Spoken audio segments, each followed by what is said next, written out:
Assalamualaikum warahmatullahi wabarakatuh. Perkenalkan, nama saya Kevin Wijaya dan pada video kali ini kita akan membahas mengenai for loops.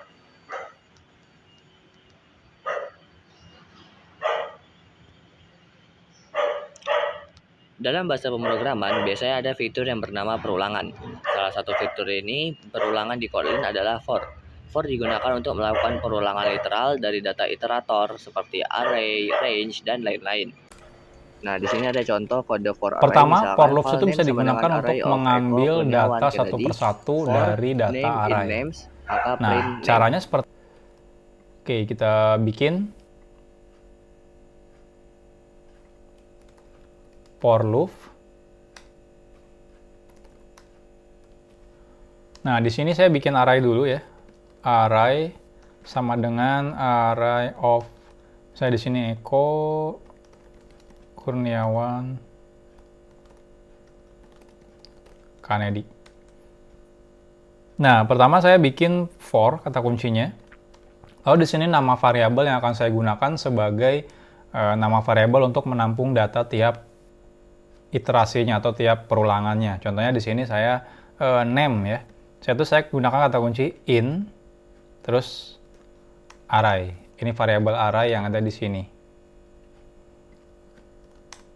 Nah, selanjutnya tiap ngelakuin perulangan maka blok kode ini akan selalu dieksekusi. Jadi kalau di sini ada 3, maka blok kode ini akan selalu dieksekusi sebanyak 3 kali.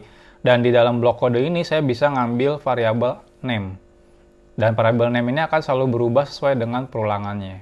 Tapi ingat, kita nggak bisa ngerubah name-nya. Contohnya name sama dengan jadi Joko gitu ya, ini nggak bisa dirubah.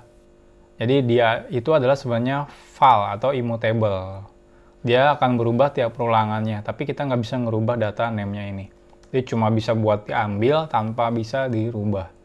Nah, contohnya saya mau ngeprint data name-nya. Seperti ini aja, ini kode simple doang ya. Kalau kita running hasilnya keluar, Eko Kurniawan Kennedy. Jadi data ini. Jadi saya nggak perlu ngambil satu-satu kan, kalau misalnya satu-satu kan capek ya. Jadi saya array 0, 1, gitu ya. 2, bayangin kalau ada 1000 datanya. Nggak lucu kan kita masukin satu-satu ya, dari 0 sampai 999. Nah, kalau ini saya bebas masukin Joko misalnya, Budi, Rudi, seperti ini. Ini kalau saya running, dia akan ngulang terus sampai semua data array di sini berhasil diambil. Ya, di sini ada 6, ini akan ngelakuin perulangan sebanyak 6 kali. Nah, biar lebih percaya, saya akan bikin var total sama dengan 0. Setelah itu kita total plus plus, lalu kita print total perulangan sama dengan total. Ya, jadi tiap perulangan ini harusnya dinaikin satu-satu terus. Kita coba running. Nah, lihat di sini total perulangannya ada 6. Jadi dia blok kode ini diulang-ulang terus sebanyak 6 kali sejumlah data yang ada di array ini. Jadi ini penggunaan perulangan for loop di Kotlin. Jadi bisa digunakan untuk mengambil data array yang ada di Kotlin. Next, selain data array, kita juga bisa ngelakuin perulangan terhadap data range. Nah, caranya seperti ini. Kemudian ada kode for Jadi range, for value in tetap sama kayak array ya, pakai in. Di sini kita masukkan data range-nya. Entah kita langsung definisikan range-nya dan ngelakuin perulangan for misalnya number, apa ya misalnya. Biasanya sih kebiasaannya ya, kalau kebiasaannya sih di programnya itu biasanya kalau index gitu ya, pakainya i gitu ya. Jadi kita bisa juga menggunakan i. I misalnya in dari 0 sampai 100 misalnya. Nah, seperti ini. Terus kita print line i. Kita lihat hasilnya. Sampai 100, dia akan ngeprint dari 0. Dari 0 sampai 100. Seperti ini. Kalau kita mau 0 sampai 100 tapi stepnya misalnya 2 kenaikannya. kita bisa print. Nah, jadi naik 22 ya naiknya. Lihat.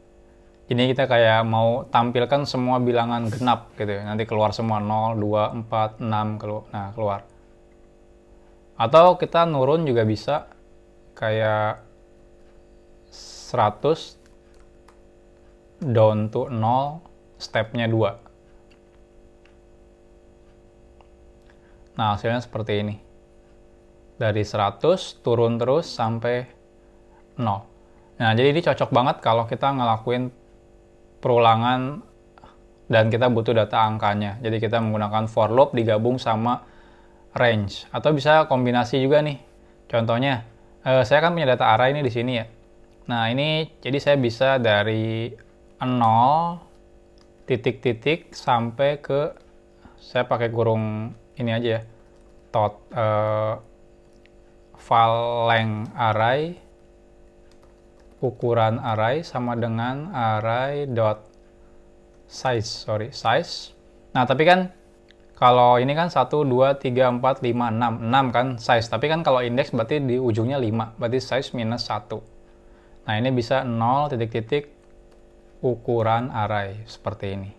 Nah, terus di sini saya print array titik get ke i.